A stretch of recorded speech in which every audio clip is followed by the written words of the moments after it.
Well, welcome everybody.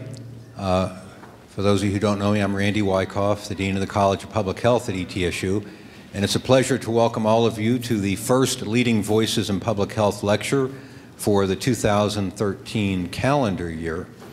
Tonight we're really pleased to have our second, what we call Rethinking lecture. Last year we did Rethinking Food, this year Rethinking Water. And the idea behind the Rethinking lecture is to bring in a world-class expert to give us a perspective on something that we see and think about all the time, but it's becoming increasingly important in public health for reasons other than maybe we historically think about. So water we've always thought about in public health as a vector for communicable disease or as a physical force for floods or tsunamis. But tonight we're very pleased to have Dr. Lawrence talk to us about rethinking water and a new reason, a new set of reasons to think about its public health impact. As we did last year, we're going to have the Rethinking lecture introduced by one of our students. Rachel Ward is one of our doctoral students and the manager of the ETSU Farmers Market, who helped to organize last year's lecture and to help this year as well. So please join me in welcoming Rachel Ward.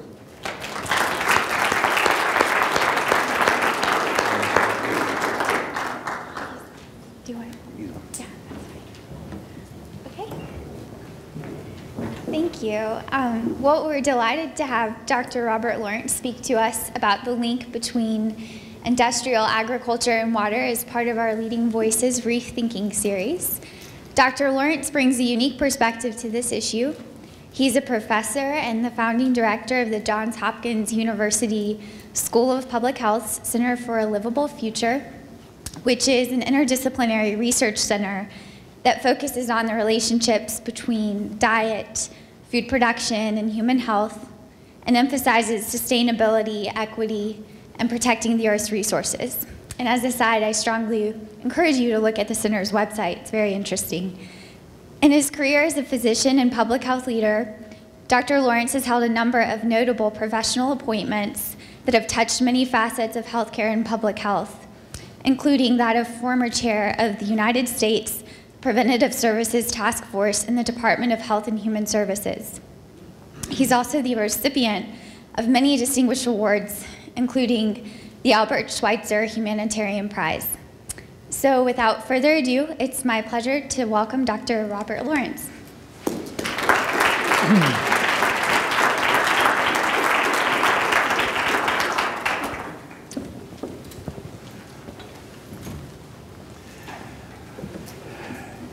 Thank you very much, Rachel and Randy, for those kind words, and welcome everyone. When Randy called me last fall and asked if I would do something about water, I responded immediately positively, even though I felt a little bit fraudulent because most of my work related to water has to do with its association with food production. Either the necessity for abundant amounts of water to make our crops grow, or conversely, the significant destruction of clean water by the progressive industrialization of our food production system. So I'm going to tell you a little bit about the connection as I see it. First, I need to go back and say that I don't have a financial interest, arrangement, or affiliation with any organizations that could be conceived as a real or apparent conflict of interest, and that I will not be discussing any unapproved or investigative use of a commercial product. I commend East Tennessee State University for insisting on this. We are struggling with conflict of interest throughout our professional lives these days. Here's one of my heroes, a neighbor of yours in Kentucky, Wendell Berry. Wendell is a writer, a farmer, an essayist, a poet, and a fierce opponent of mountaintop removal coal mining in eastern Kentucky. He's also very insightful when it comes to the relationship between our food system and health. And as he commented, there's no connection between food and health, that we're fed by a food industry which pays no attention to health, and we're healed by a health industry that pays no attention to food. When I graduated from medical school many years ago, the only instruction I had had in nutrition was to learn the essential amino acids, and that was it. And there's so much more to understanding food systems than that. So when we began thinking how a school of public health might approach some of these interconnected problems of health and food, diet is a stalwart part of public health research, teaching, and practice has been for over 100 years.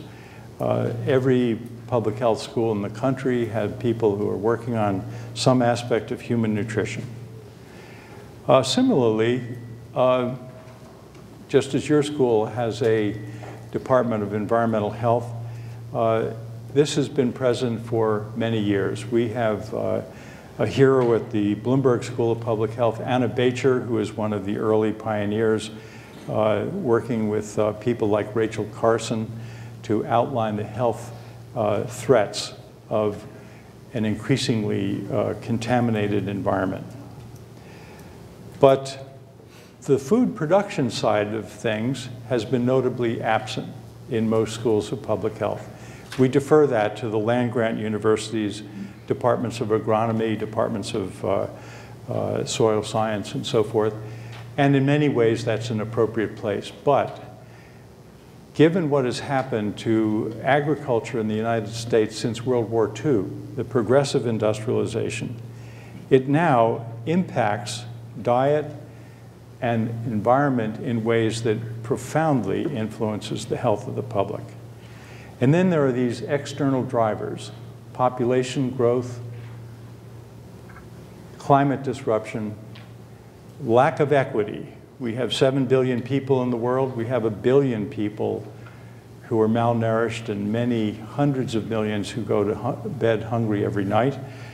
And yet we have enough food being produced in the world to feed an estimated 8 or even 8.5 billion people. And then finally, we have resource depletion, and no resource is more important to food production than water.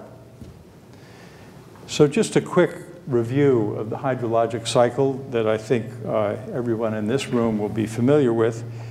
But if you think about evaporation of water from the sea, rises in the atmosphere, and then it precipitates out when the dew point is exceeded, comes down as rain, replenishes surface waters in rivers and lakes and streams, recharges deeper aquifers, and ultimately is used in a variety of 70% or so of it is used for agriculture, the rest is used for household use, municipal systems, and industry. And it varies by the season. So this animation shows the cycle as the seasons change, and you have this northern hemisphere growing new crops, new vegetation, while the southern hemisphere is in the fall and winter months, and then it reverses. This is a very dynamic system that constantly is involved with the generation of fresh water. This area here that's moving from east to west is called the Intertropical Convergence Zone. And the warm waters around the equator generate even more water vapor. The water vapor then spins off, and you'll see that in both the northern hemisphere and the southern hemisphere, the prevailing winds are from the west. And the dark orange areas are precipitation. So these plumes of hypersaturated clouds coming off the Intertropical Convergence Zone then replenish the surface waters through precipitation, and we have this continuing restoration of our freshwater supply. Fortunately, the areas that we live in, the eastern part of the United States, the temperate zone, ranks fairly high up on the scale of rainfall. But there's a big mismatch between population density and the hydrologic cycle. Look over here where in the upper Amazon basin, some of the highest recorded rainfall amounts occur. About 16% of the total hydrologic cycle is concentrated in the Amazon basin, where only 1% of the world's people live. Up here in the northern China plain, which is their breadbasket where they grow grains to feed animals and people, China now has about 19% of the world's people, and it gets something around 9 or 10% of the hydrologic cycle. So just as an example of how important water has become as an international commodity, the Brazilian tropical rainforest is being cleared to grow soybeans. The soybeans are then shipped to China to feed the 450 million hogs that the Chinese consume each year. I'm going to come back to both of those points a little bit later. Now, if you look at this chart of water scarcity, we have two types of water scarcity. We have physical water scarcity, the southwest of the United States, the Gobi Desert, the central area of Australia. But we also have in this dark purple area economic water scarcity. I'm going to go back to the previous slide. Notice that this entire area of sub-Saharan Africa has actually quite an abundant annual rainfall.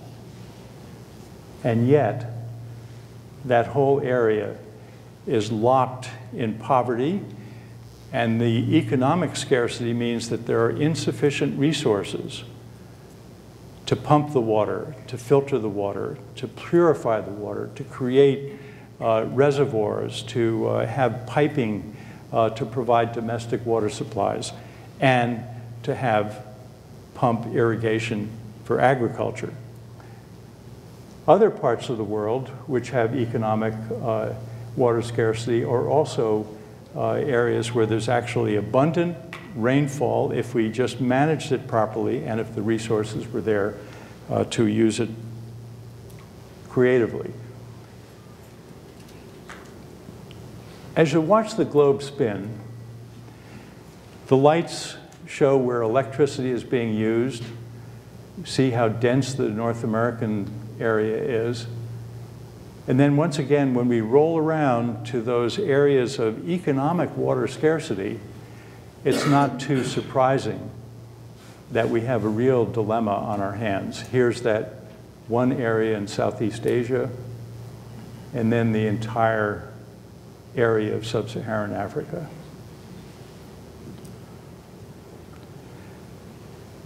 So how is our water being used? The surface water, about 39% of it, this is withdrawals of water in millions of gallons per day.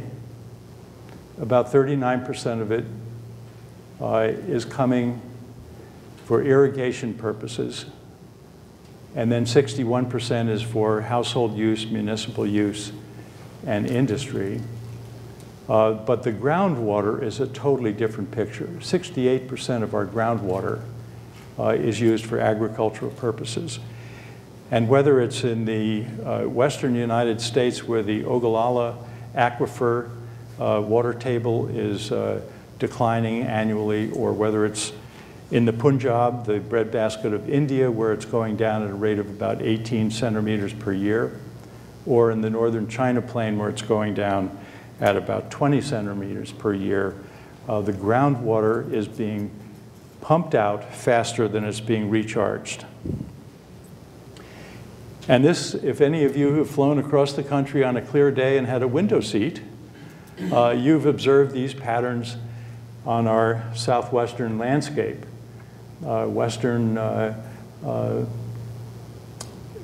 Colorado and parts of Arizona and so forth. And these are all these irrigated fields with water that's being drawn up from deep aquifers of the Ogallala. And why are we drawing up water in such great quantities, not just in the United States, but increasingly in other parts of the world? It's because we need a lot of water to grow the feed, to produce the meat that we consume. In the United States, you see that I was talking to a couple of grass-fed beef producers here, and they're okay. If everybody ate grass-fed beef, we wouldn't be in the pickle we're in. But unfortunately, most of beef consumed in the United States is from large feedlot operations with intensive row crop production and grain-fed rather than grass and pasture-fed. So here's the line for beef. You see it's been pretty stable. Per capita consumption of beef hasn't changed much. This little bump and decline here overlaps very nicely with the Framingham study and with our first real awareness of the public health consequences of a high animal fat diet. And people began to cut back. But look at this inexorable rise in chicken consumption from about 150 pounds per person per year to 225 pounds. Now, one of the most startling things about our total meat consumption in the United States today is that about 8 billion, with a B, broilers are consumed annually by all of us. That calculates roughly to 1 million broilers per hour, 24/7, 52 weeks a year. So in the time that we're going to be together tonight, 1 million broilers will have been killed and consumed by our fellow Americans. The per capita total then has increased from about 196 to 274, and it has actually in the last few years leveled off. So we are beginning to bring it under control. But the global meat consumption continues to increase. So we now have pounds per capita. Back when we were eating about 196 pounds for every American, globally, it was about a fourth of that, 47 pounds per capita. Now it's up to 85 pounds. Another way of framing this issue is that the average American diet, about 65% of our dietary protein is from animal sources. The world average is about 30%. And there are many societies that are very healthy with averages of about 5%. So some animal protein is really important. The bioavailability of things like heme and B12 and lysine make it important that either a very, very fastidious attention to a broad array of grains, fruits, and vegetables, or a modest amount of animal products to have a balanced diet. The estimates for different parts of the world, I've already mentioned that China is now consuming about 450 million swine per year. It's going up. The projection now is going to be about 85 million metric tons of meat being consumed in China by 2010. India, which has a large number of people who are still vegetarians, is growing only modestly. Other developed countries, we've already peaked, and it's a modest increase, but the real change is going to be taking place in low and lower middle income countries. So what does all this have to do with water? Did I forget that last year you talked about food, and this year you wanted to talk about water? Well, this is why it's all about water. A meat-based diet consumes far more resources than a plant-based diet. It takes about 700 kilos of grain to produce 100 kilos of beef.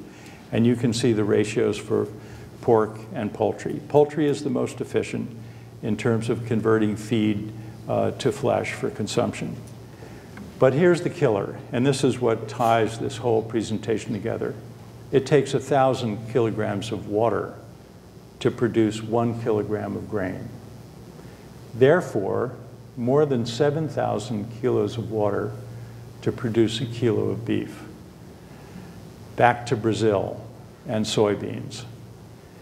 If the Chinese could import fresh water cheaply and grow their own crops, grow their own soybean, their own corn, to feed that insatiable appetite for pork, 450 million animals a year, they would do it. But it is far cheaper to package the 1,000 kilos of water in 1 kilo of soybeans and transship that to China to feed the pigs. So we have this trade-off. We have the hydrologic cycle and the population out of balance. You have an increasing appetite for meat consumption as societies become more affluent, and we have a dwindling supply of fresh water. And the animals are competing with human needs because of this high reliance on grains for food, for feed.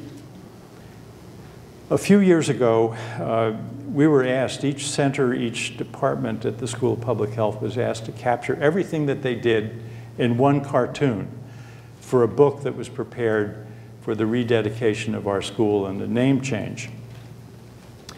So the Center for a Livable Future, we scratched our heads and we said, well, how can we try to talk about all the different things that we do related to the food system, to scarcity of non-renewable resources, to water problems, to hunger, to food insecurity, and so forth. And we came up with this. So the broad red plane is global population.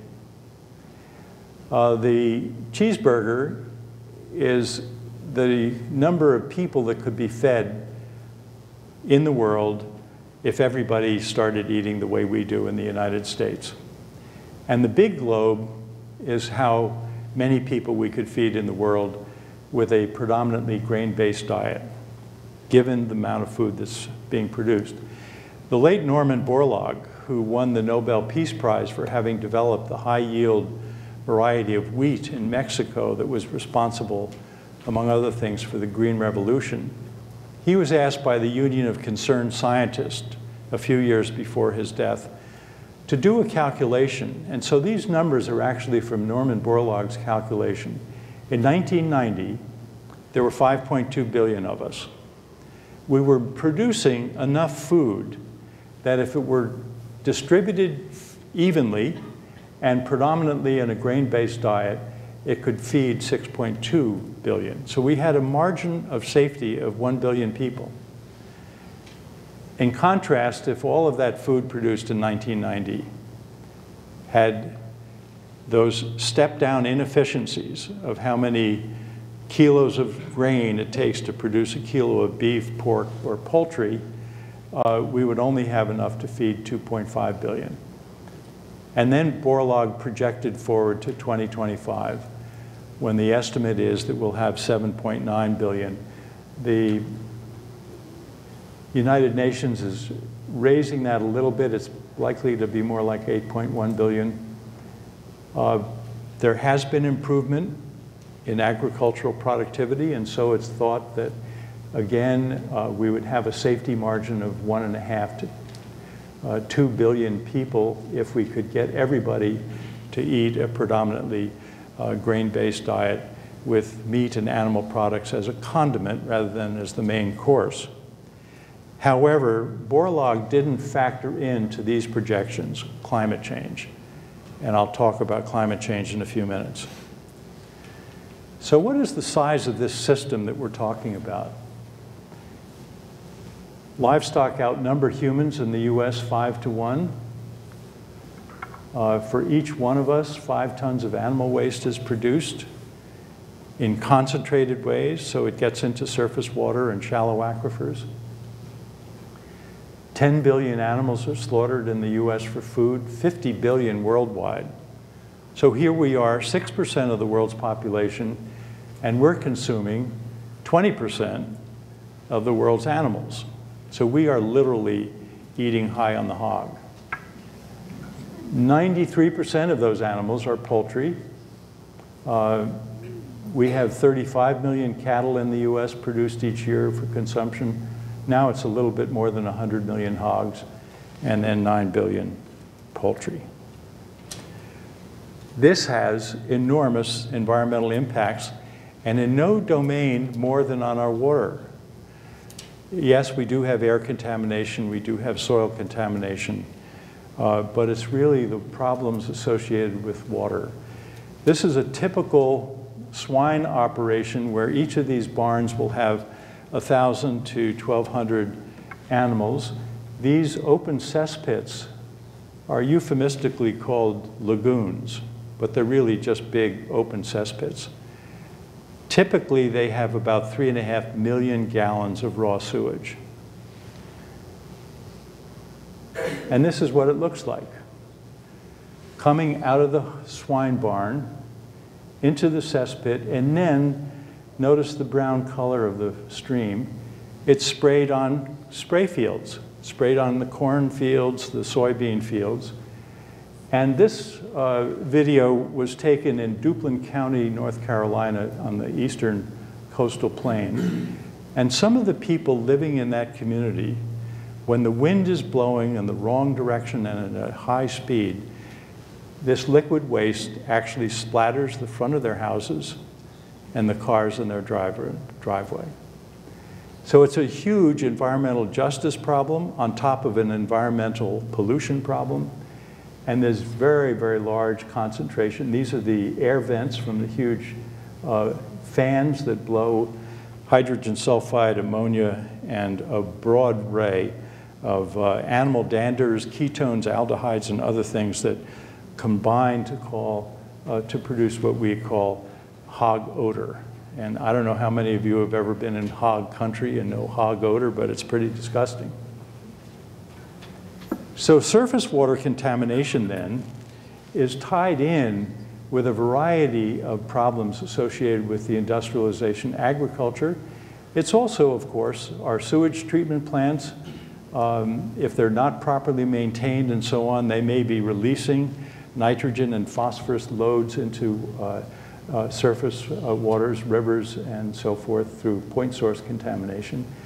We have a lot of problems with industrial use of water, and the Clean Water Act that was passed during the Nixon administration in 1973 was in part stimulated by those famous outbreaks of spontaneous fire appearing on the surface of the Cuyahoga River in Cleveland.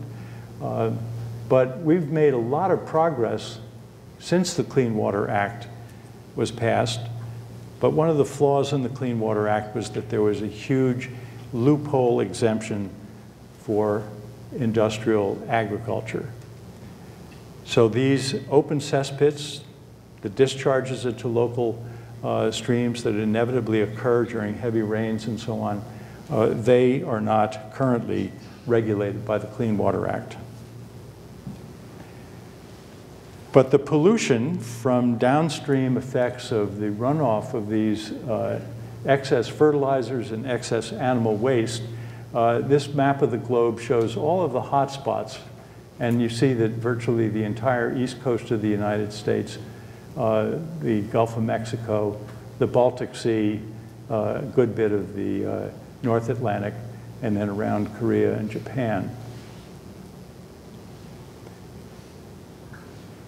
When we think then of what part of this are we going to try to solve first, we have to work on all parts of it. We have to control the deforestation of the Amazon, because not only is it an important regulator of climate, it's very critically important for maintaining the normal hydrologic cycle. When you destroy the tropical rainforest in a very short period of time, the actual alteration of the hydrologic cycle can be measured. And rainfall decreases. Areas, as shown in the next slide, this was once triple canopy tropical rainforest. And now it looks almost like a desert. And this was cleared for industrial production of soybeans, most of which is exported to China. Now, why doesn't this hit us in the store when we purchase the food that's being produced by these industrial processes? Because so many of the true costs have been externalized. They're not captured in the retail price that we pay for food at the grocery store. Some of the externalities that are, one way of thinking about this is that the profits are privatized and the costs are socialized. The costs are socialized to all of us because ultimately if we try to repair the environmental damage, that's a costly thing to do. It has to come out of our tax dollars. But the profits to the polluters remain in the hands of the polluters. So you deplete resources, water, soil, fossil fuel, and biodiversity. The soybean crop in the United States today, 93% of it is a single monoclonal species called Roundup Ready soybean, owned and controlled by Monsanto. Some of you may have followed the recent Supreme Court hearing where a farmer in Illinois purchased Monsanto Roundup Ready for his first crop, but then he had some of his land in wheat, and he was going to plant a second, riskier crop of soybeans that might not make it before the first hard frost. And so he went to the local granary, and he just bought soybeans that had been sold to the granary by his neighbors. And Monsanto was suing him for copyright infringement because, of course, all of the soybeans in the granary contain the same genetically modified organism that makes it resistant to glyphosate or Roundup. Pollution of resources by the products of fuel combustion, pesticides, animal waste, and fertilizer, that's all externalized. And then the economic, social, and health cost to communities. The people in Duplin County, quality of life has been degraded. If they wanted to move away, they can't sell their home. Who would want to come and buy a home where you have to say, by the way, I have to let you know that sometimes hog feces and urine is sprayed on the front of this house. And then finally, we also have lost quality adjusted life years in terms of adverse health effects. In particular, here's one of those clusters of homes with the spray field in the background. We've now got abundant evidence of increased rates of respiratory problems, nausea, diarrhea, headaches, and what people in Duplin County call plugged ears, higher rates of eye, nose, and throat irritation, and work that Steve Wing, who's an epidemiologist at UNC School of Public Health, has published about significantly more episodes of depression, anxiety, anger, and fatigue among neighbors of swine CAFOs. In Iowa, Jim Merchant, who the former dean of the School of Public Health at the University of Iowa, he did a very elegantly simple cohort study in which he compared children who were growing up on a corn soybean farm with children who were growing up on a swine farm. And the children on the swine farm had much, much higher rates of asthma. This has been replicated in other parts of the country. So there are real community health effects. One example in southern Maryland, a swine facility that had about 4,000 animals, and one of our doctoral students measured the water upstream at the site of the confined animal feeding operation, or CAFO, and downstream. And what she found was isolation of 200 presumptive Enterococcus species. There were about 100 colony-forming units of Enterococci per 100 ml of surface water, and about 10 colony-forming units per 100 ml in groundwater. The isolates downstream displayed patterns of antibiotic resistance similar to those observed in airborne samples from within the barn, that was going on as part of the study. These high levels of multi-drug resistant bacteria were clearly associated with one of the other problems of industrial food animal production, and that is the use of antibiotics as growth promoters and as chemoprophylaxis, prevention for the squalid conditions in which they live. Before I turn to a few comments about antibiotic resistance, though, I just want to bring us back to the way in which all these things I've been talking about are connected in our ecosystem, and that when we perturb one part of the ecosystem, it may end up with almost negligible changes, but downstream the changes accumulate, and before we know it, we've done major damage. So the normal stream in, say, areas of Southeast Asia, where the mangrove swamps have been removed in huge, huge quantities in order to produce the shrimp that we all enjoy so much. The mangrove has a variety of very important ecosystem services. It binds sediments, it absorbs inorganic nutrients, it slows freshwater discharge, it buffers against storms. That's just one piece of this whole puzzle that, in the interest of trying to raise more food and trying to raise it in an industrial way, has injured the ecosystem. Similar findings for seagrasses in our wetlands on all coastal regions around the world. Healthy, intact seagrasses bind sediments, they absorb inorganic nutrients and so on. And they are very important as hatcheries for invertebrate and fish larvae. If we think about ecosystem service value, and there's a whole field of economics now called ecologic economics, where people spend time calculating the benefits to us of different aspects of our ecosystem. You see that even rock and ice on a mountaintop has a certain amount of value, $2,000 per year, per hectare, or is this per acre? I'm not sure. I think it's per hectare. Temperate and boreal forest, about $1,000 per hectare.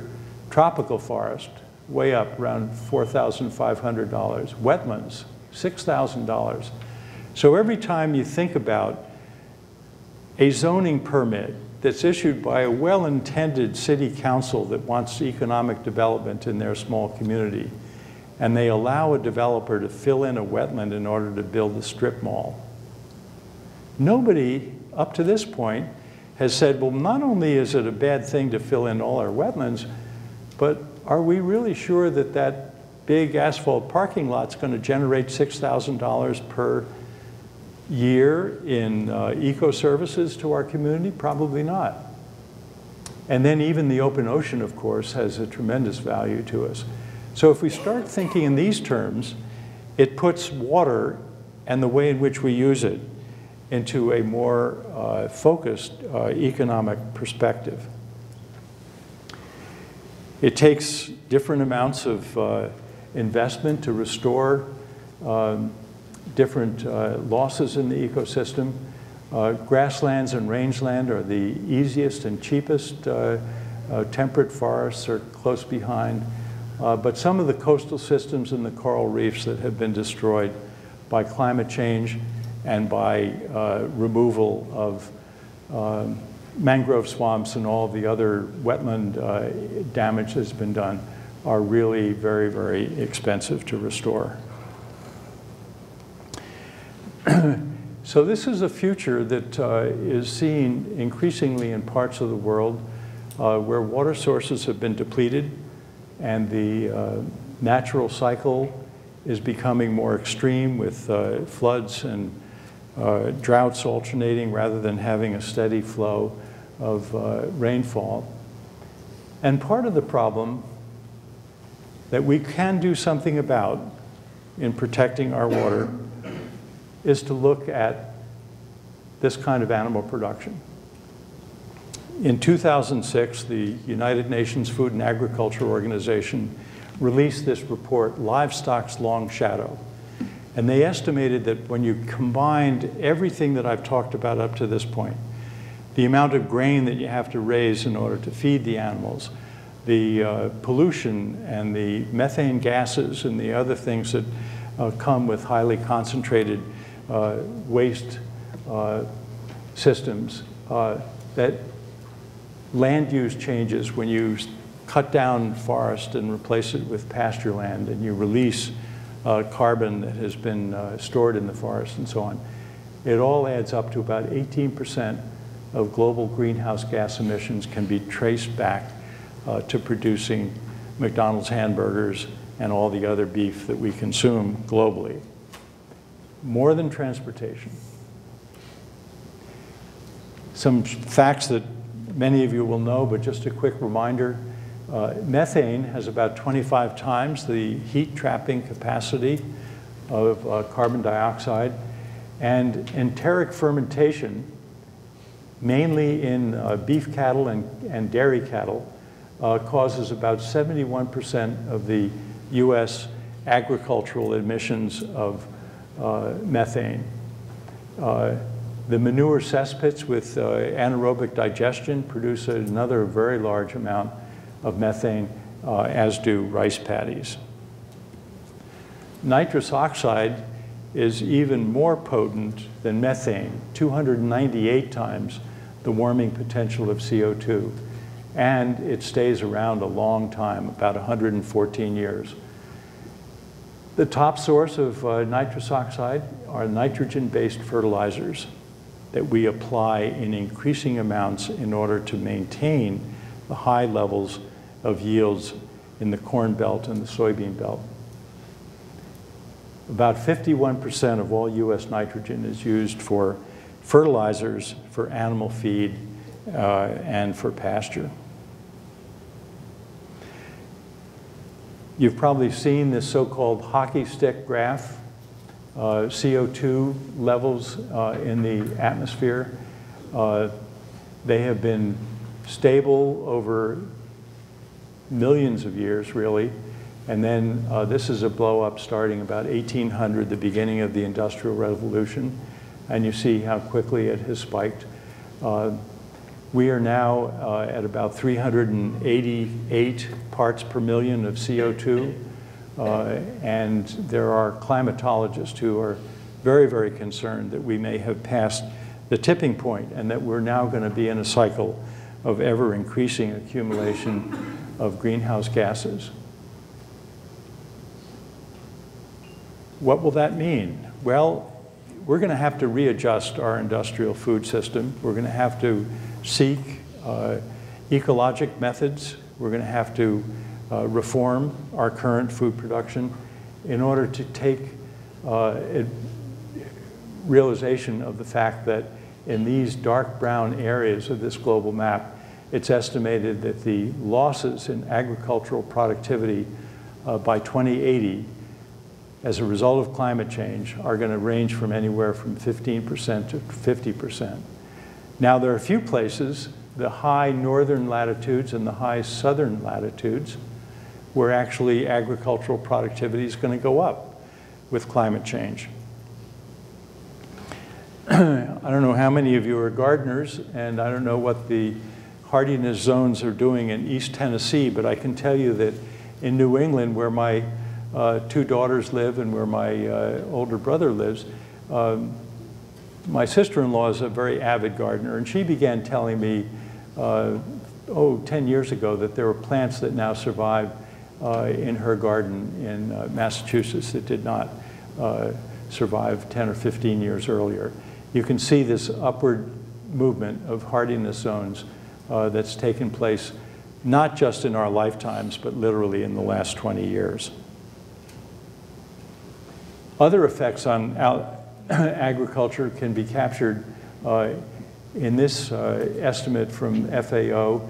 It varies by the crop. Maize or corn, wheat, and rice each have a slightly different profile. The mid to high latitudes, in other words, the Dakotas and Montana and Alberta, Saskatchewan, Manitoba, and so on in North America, there's not going to be a huge difference, a little bit of a fall off. But in the lower latitudes, the southern parts of the United States, Mexico and so forth, you see that there's going to be quite a quick drop-off of productivity, even in very modest 1 to 3 degrees centigrade increments of temperature. So how can we save our water, reduce greenhouse gases, and save our planet? Well, we can do it by paying more attention to our diet. If you look at the greenhouse gas emissions from the food that is on our plate typically, 48% come from red meat and dairy, cereals, fruits and vegetables, chicken, fish, and eggs, beverages, oil, sweeteners, and condiments, a much smaller amount.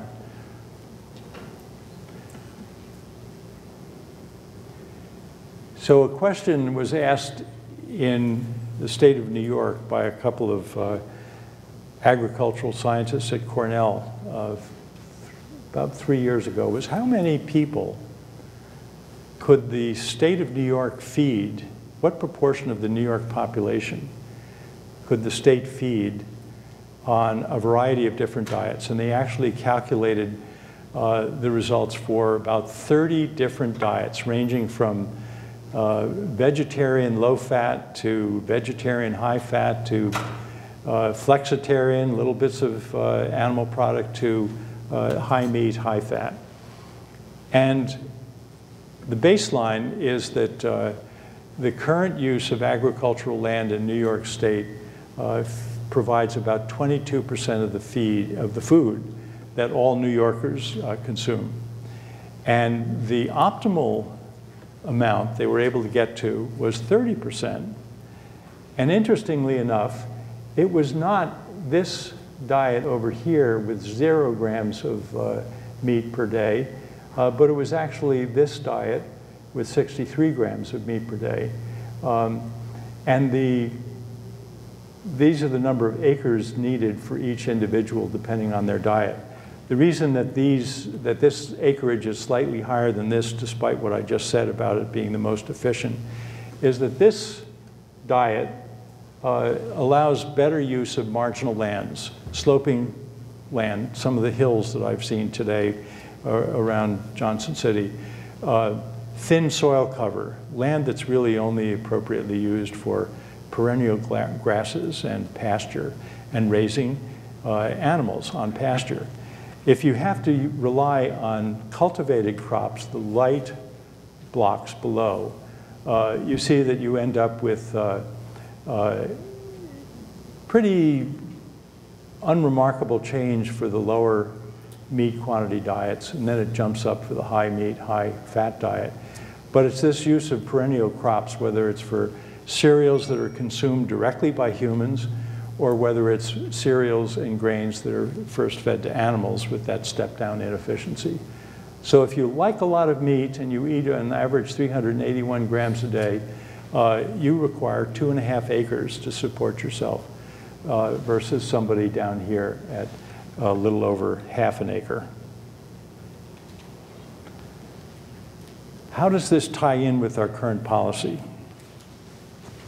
Current consumption in the United States is about 8.8 ounces of meat on a daily basis. The USDA recommends 5.5. In a calculation published in the Lancet for optimal climate change control, recommends 3.2. And then in terms of the ultimate optimal red meat utilization for climate change. Sorry. Pressed the wrong buttons here.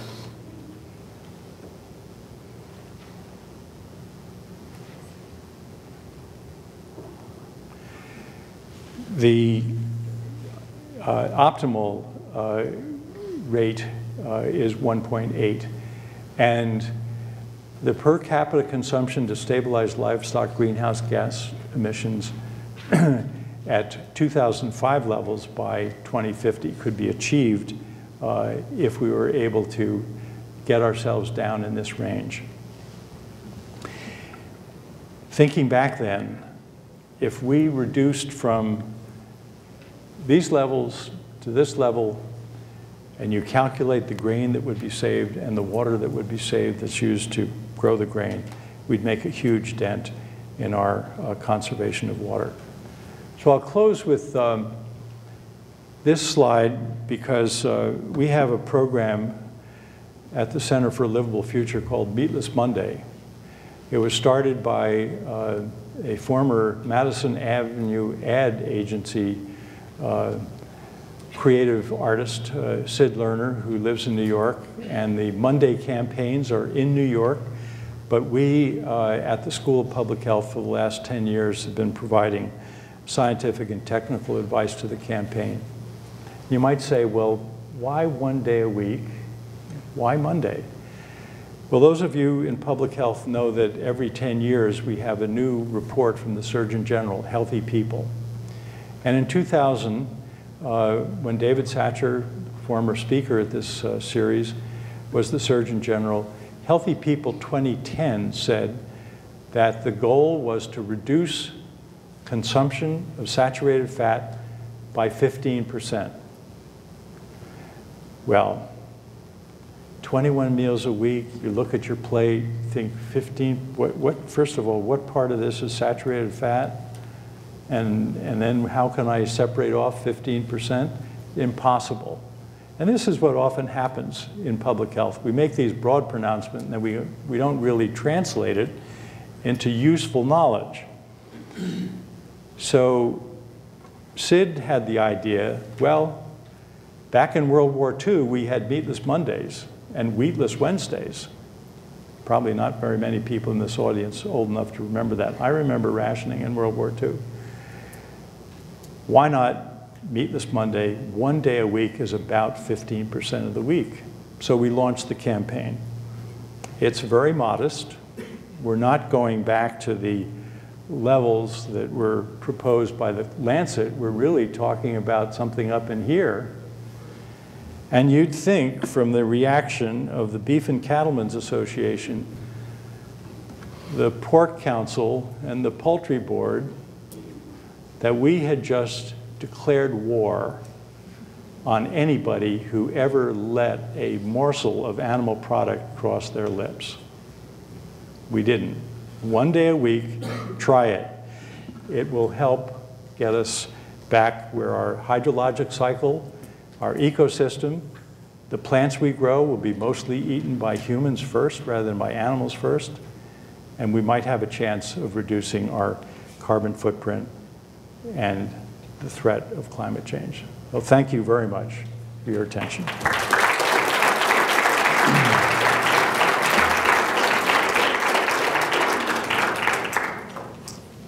Take a few questions? Yes, okay. Happy to.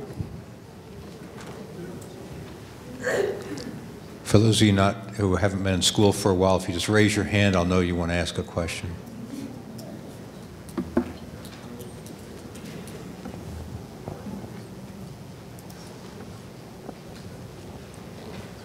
I understand about the slaughtering process of animals. I've often been curious about, in the last 10 years that we see the vegetables that are ready to eat that have already been washed. Has that affected the water usage appreciably in comparison to the use of water in the processing of the meat?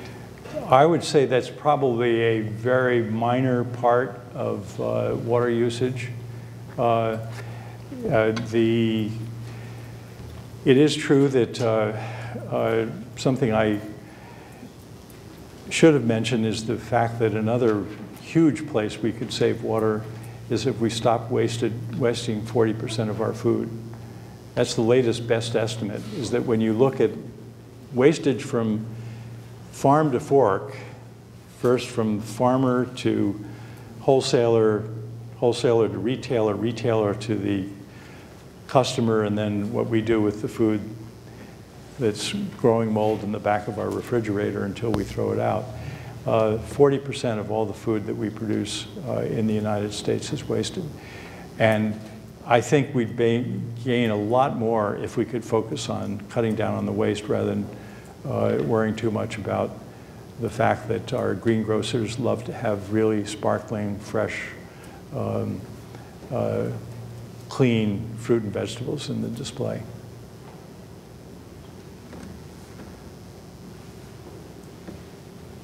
Tony?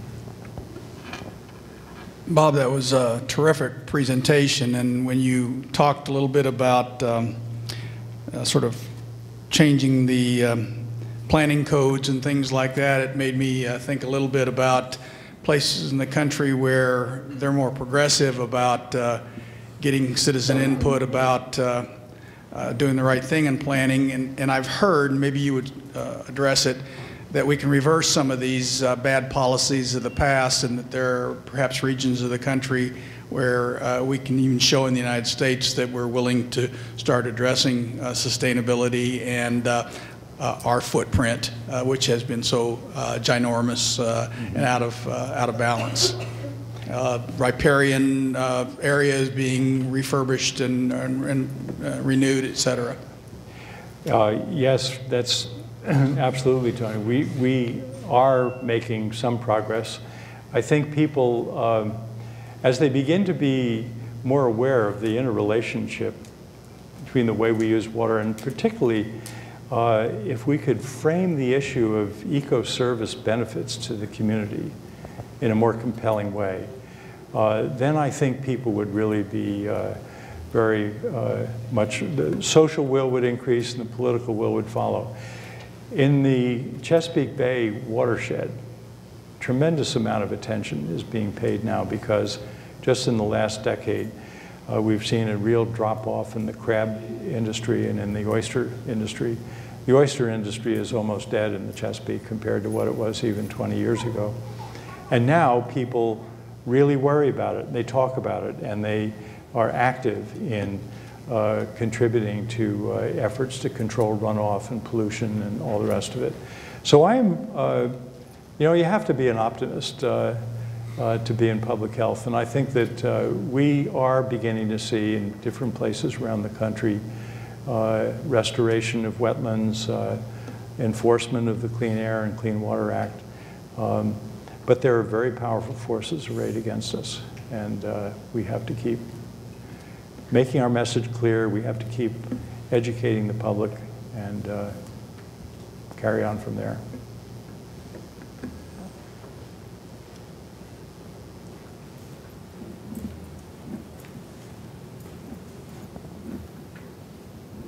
I was actually going to ask if someone else would make a comment. I know that there was a CAFO that was supposed to come to the area a few years back. I don't know if Dr. Sherman knows about it, but like 800. You mean the one in Johnson County? Yeah.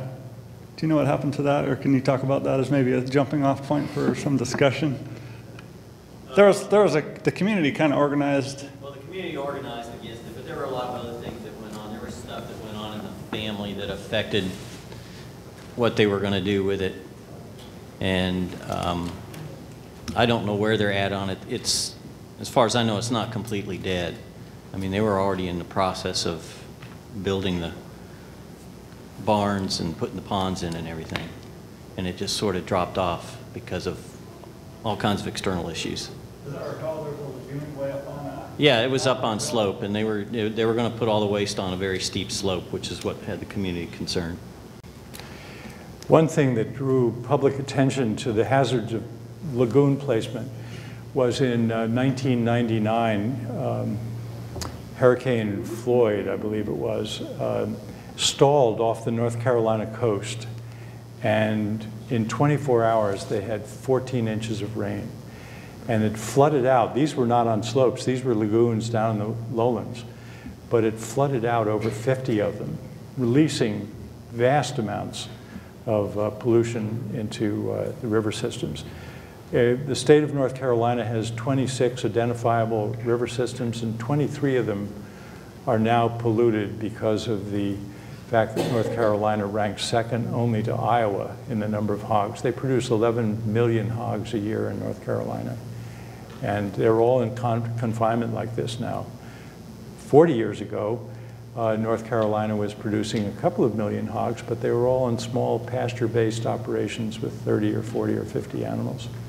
One other bright spot that I want to mention with relation to community engagement, community activism, there's a farm in southern Maryland called the Claggett Farm that was left to the Chesapeake Bay Foundation by the Claggett family when the older farmer died. And the Claggett Farm is about 200 acres. It had been growing corn and tobacco for 75 years.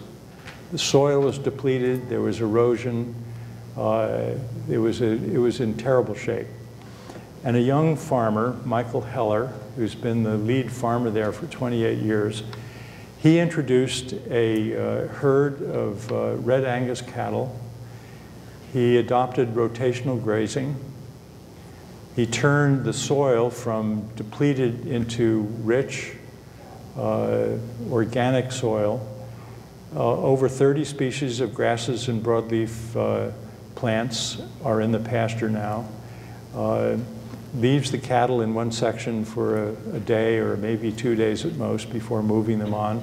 So they have to eat everything that's there. They don't just eat the sweet stuff and allow the less tasty thing to ultimately take over, which happens with open pasture land. Secondly, he began to grow vegetables and created a consumer-supported agriculture project, half of which goes to Anacostia, the poor section of Washington, D.C., to a farmer's market where people who otherwise have little access to fresh fruits and vegetables, at least a small number of them, now have access on a regular basis to quality produce. And then the third thing, he started growing bushes and trees for riparian buffers and sold them to the Chesapeake Bay Foundation to plant to protect the runoff from agricultural lands into the tributaries that drain into the Chesapeake Bay. As you look around the country now, there are example after example like that of people who are really practicing ecologic agriculture, restoring the soil, a proper balance between pasture-based animal husbandry and fruits and vegetables. So I think there is hope. Well, Bob, thank you again. You're welcome.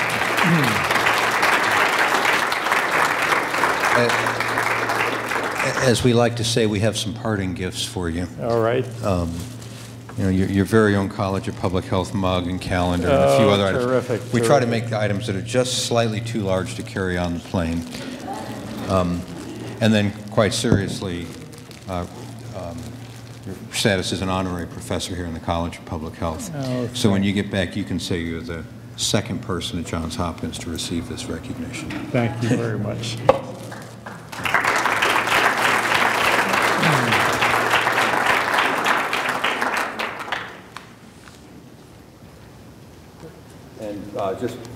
Hello. Just to remind you, the next Leading Voices will be March 28th, same location. We'll have Dr. Roberta Ness talking about what's happening to creativity and creative thinking in higher education. And then I believe the farmers market will open on April 4th. So a lot to look forward to. Thank you for being here tonight. I'm sure Dr. Lawrence will be happy to answer any questions individually for the next few minutes if you'd like. Bye-bye. Oh, by the way, sorry, forgot to tell you, there's some videos that were developed by Shira Lang's documentary film class that we're showing out there. We'll be showing them again at the end of tonight. They're all on water, different topics developed by the students themselves, and they're pretty good, at least the one that I saw earlier is. So thank you all. Good evening.